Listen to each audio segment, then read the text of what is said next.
Good morning. Right, this one's going to be up there for my most rambliest ramble of all my rambles. Makes sense to me.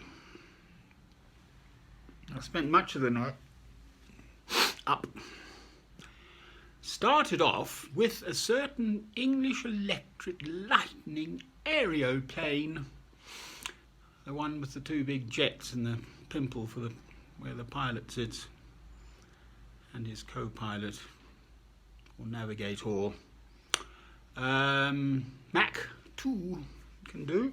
It's basically like a rocket. Apparently the joke amongst the cognoscenti in the RAF flying world used to be that what are the wings for?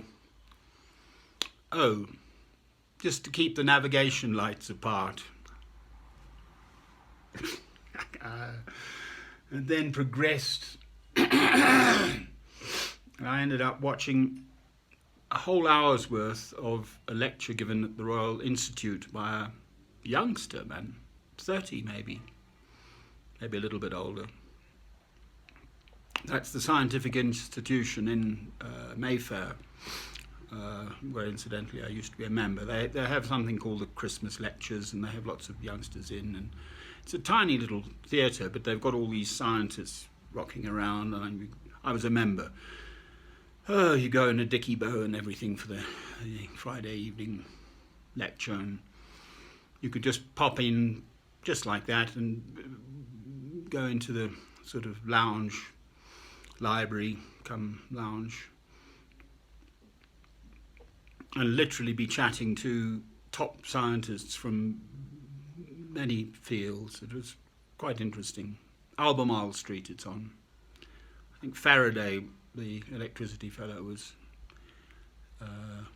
instrumental in getting it started. Just up from the Ritz, off Piccadilly in London. Right, so, and then there was the old Session fellow again, the top legal beagle, speaking about human rights this time, and fundamental human rights, and what they are and who decides, and then where do the politicians step in and where does the judiciary step in. And he's very well spoken and very well researched and knows his subject and so on and so on. But that set me off on my own tangent, which am this. With all the business going on with my son, Robert Francis Ross Bush, my one and only, in a fully legally normal marriage, and the ensuing injustice of both his father and his father's family having no normal contact with that child from the age of 15 months old, because of the intervention of the English legal system based upon the lies of my former wife, I recognized that a fundamental human right of a child is to know both its natural parents. So off I went. In the 5 years I spent, 5 or 6 years fighting this stuff in the English courts, twice to the High Court. European Commission of Human Rights came to mind in Strasbourg. So off I went in my best suit and got nowhere. What a surprise. Now, the interesting thing is this question of justice, and it's fundamental to human beings.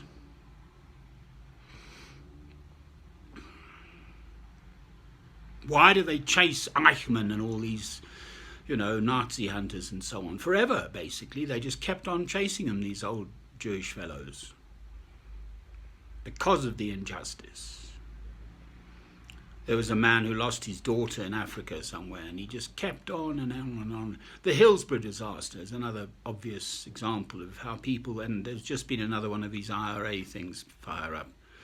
the Birmingham bombings or something, and they were acquitted, and then who did it then, and I don't know. And this question of justice, you see, it's fundamental. Fair play, of which the English are meant to be top dog. They like the concept of fair play, the English.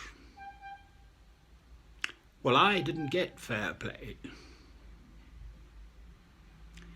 Now, people have said to me, oh, come on, turn the page, it's all past history and this and that. Well, no, I'm sorry. This thing grows.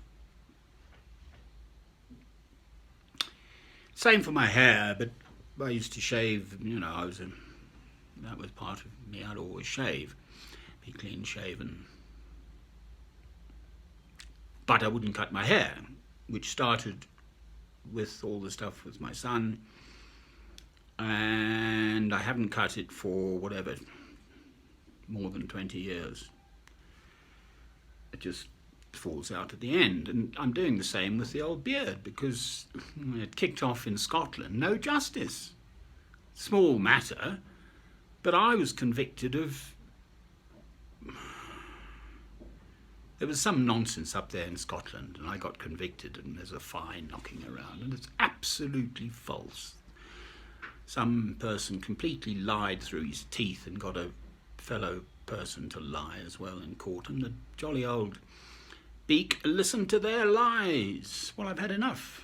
I'm sorry, I'm 62, and I've had enough. This worm has turned. I will not have it.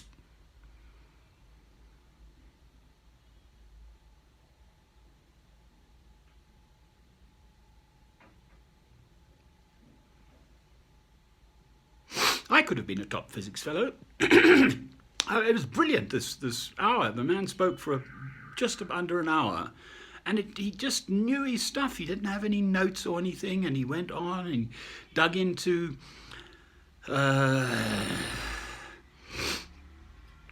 he works at the Large Hadron Collider in CERN, a big thing that whacks round particles, and discovered the God particle, the Higgs boson, and all of the stuff, and some of the background to that, and the underlying principles and everything, which I'm not fully up on anymore, but I still just take an interest in it. I just find it fascinating.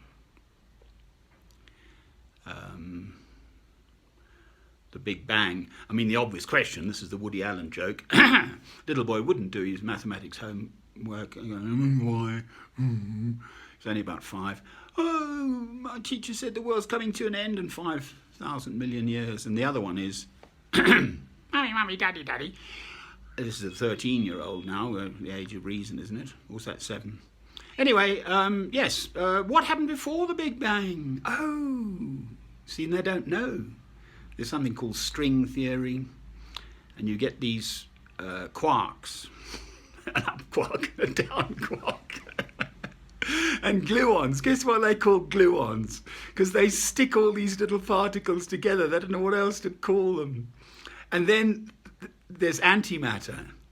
So you get particles, and they don't know what to call them, so they call them sparticles. And then there's another whole set of these particles. It was brilliant. I was watching this till midnight or something. It was absolutely brilliant. An hour just passed and I hardly noticed. So there we are. Justice. Indigenous peoples from around the world is the one that is so obvious, glaringly obvious, and how the whites, the European whites, more often than not purportedly missionary types, Christians, although there's a lot of trade stuff as well, obviously, wiped out whole swathes of the indigenous population, not perceiving that they were human beings, treating them like worse than animals. So justice is most important.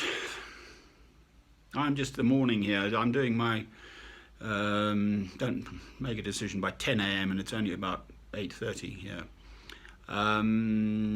Beautiful weather. This lovely, cool, fresh, down around 0, -1 or 2, and then up to about 15, 17 during the day. This week is just a clear, full week of just living, appreciating mine humble abode. Nice picture. Yes, and bathroom and all that stuff. Just my little room. Just paid up for another week. And then I've got 2 full weeks from now till Wednesday the 19th. So I'll get the coach on Monday fortnight. This long, almost 24-hour coach ride, which is tough, especially on my poor old leg. I put pressure stockings on. And then pause at the airport. I'll get there leave on Monday from here, get there on Tuesday, and the flight is only Wednesday evening, so it'll give me time to sort of chill a bit at the airport. I'll just chill on the floor there. So, the plot so far. Now, you know what I'm going to say. Just tickle old Doggum's tummy for me. Cheerio!